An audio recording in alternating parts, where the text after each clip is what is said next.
क्या फ्राइडे को आपका पोर्टफोलियो भी लाल हो गया था? निफ्टी 50 सीधा 480 पॉइंट नीचे और बैंक निफ्टी ने तो हद ही कर दी। पूरा 1400 पॉइंट नीचे गिर गया है। अब आपके मन में एक सवाल होगा कि क्या ये मार्केट क्रैश की शुरुआत है, फिर एक सस्ते खरीदने का मौका है। आज संडे है, मार्केट बंद है और ठंडे दिमाग से सोचते हैं कि आगे क्या करना है। बिना किसी टेक्निकल एनालिसिस के, बिना किसी टेक्निकल झंझट के, ना चार्ट्स देखेंगे ना कुछ।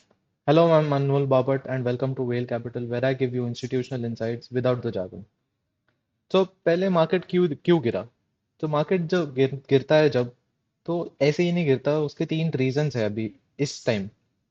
नंबर एक, बाहर का प्रेशर। ये मैं पिछले कई वीडियोस में बोल रहा हूँ कि ग्लोबल ग्लोबल ग्लोबल मार्केट्स में हलचल तेज है। जियोपॉलिटिकल सिचुएशन अभी भी सिक्योर्ड नहीं है और सब जगह डर का माहौल है कि ट्रम्प आगे क्या कर देगा।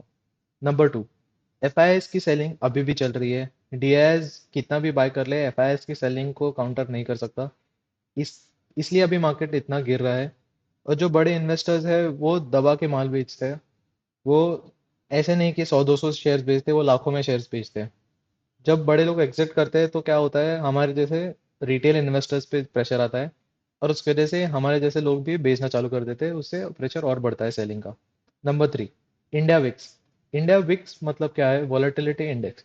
जब मार्केट में डर रहता है तब ये वॉलेटिलिटी इंडेक्स बढ़ता है और ये बढ़ जाने के बाद लोगों को लगता है कि मार्केट और भी गिरेगा, इसलिए लोग और भी सेल करना चालू कर देते हैं। इस मार्केट में स्टॉप लॉस लगाना अब ऑप्शन नहीं है, मजबूरी हो गया है। तो नेक्स्ट इस पे आते हैं कि निफ्टी अभी क्या कर रहा है। निफ्टी अभी 22,819 पर खड़ा है। 819 पर उसने सपोर्ट लिया है। अब मंडे के लिए दो लेवल्स दिमाग में रखो।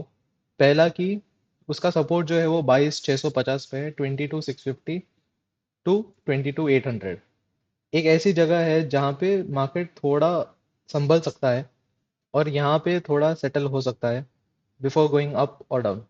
लेकिन अगर निफ्टी 22,470 के नीचे आ गया तो समझ लेना कि बुल्स ने हाथ छोड़ दिया है, हथियार डाल दिए है और इससे और गिरेगा। यह है हमारी असली लक्ष्मण रेखा है, वो बोल सकते हो। और दूसरा लेवल, ऊपर की रुकावट। जब तक निफ्टी वापस 23,000 के ऊपर जाकर टिक नहीं जाता और क्लोज नहीं करता, तब तक तब तक ये उथल पुथल मार्केट में चलते रहेगी। लोग बेचने की कोशिश करते रहेंगे। तो जल्दबाजी में बाय का बटन मत दबा देना। अब आते हैं बैंक निफ्टी पे। बैंक निफ्टी ने तो कमाल कर दिया है। पूरा 2.6% डाउन था वो लास्ट फ्राइडे। बड़े बैंक्स में भी भारी भारी सेलिंग हुई है।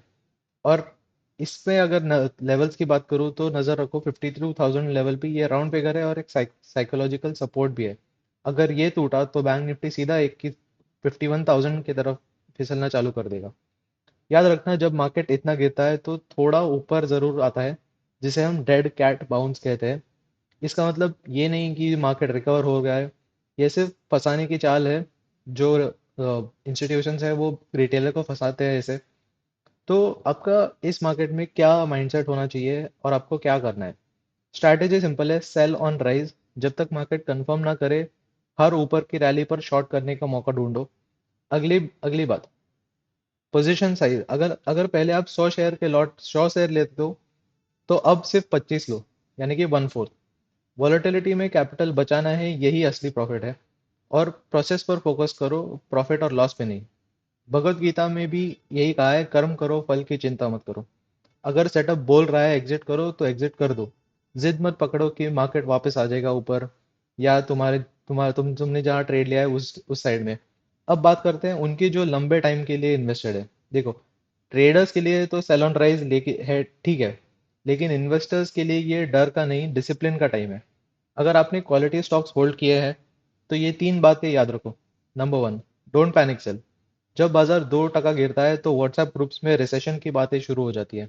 लेकिन याद रखो, अच्छे बिजनेस के दिन एक क्रैश से खराब नहीं होते। नंबर टू, लमसम से बचो। ये मत सोचो कि सब कुछ सस्ता मिल रहा है तो सारा पैसा डाल दो एक ही टाइम पे। मार्केट भी और नीच जा मार्केट और भी नीचे जा सकता है। स्टैगर्ड बाइंग करो। यानी अगर आपको 1 लाख इन्वेस्ट करना है तो अभी सिर्फ 25,000 डालो, बाकी पैसा हर 2-3 टके की गिरावट पर ऐड करते रहो। Number three, clean your portfolio. ये टाइम है अपना कचरा स्टॉक्स को बाहर निकालने का।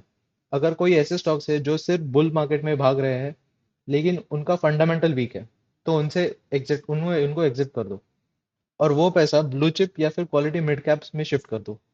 इन्वेस्टिंग एक टेस्ट मैच है, T20 नहीं। अगर आपके पास 3 से 5 साल का टाइम है तो ये क्रैश आपके लिए एक डिस्काउंट सेल है, क्रैश नहीं। टिकट देख टिकर देखना बंद करो और क्वालिटी पर फोकस करो। तो दोस्तों, मंडे को उतावले मत होना, शांति से पहला 1 घंटा मार्केट को सेटल होने देना।